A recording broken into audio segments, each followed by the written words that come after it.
আরে বাবা, সবার সব কিছু হয় না। কোনো কোনো মানুষের একটু একটু ওই হ্যাঁ, বুঝছি ইয়া- বুঝছি বুঝছি।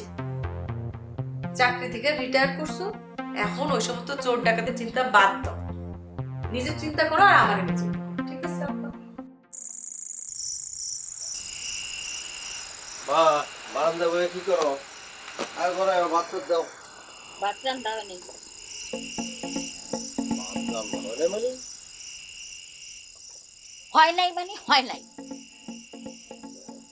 কেন হয় নাই আমার একটু বলো, খুইলা বলো ঘটনাটা কি, আমি বুঝি এটা সমাধান করার চেষ্টা করি। আমি আর কতকাল রান্ধব? হ্যাঁ, এই সংসারের সব কাম আমি একলা হাতে আর সামাল দিতে পারুম না। আহা মা, আমি তোমার কতবার বললাম বাড়ির মধ্যে একটু কাজের মানুষ রাখো। কে শুনে কার কথা? আজকাল ওই চায়না জিনিসের মতো কাজের লোকেরও কোনো ভরসা নাই। তাহলে কি বলতে চাইতেছো তুমি?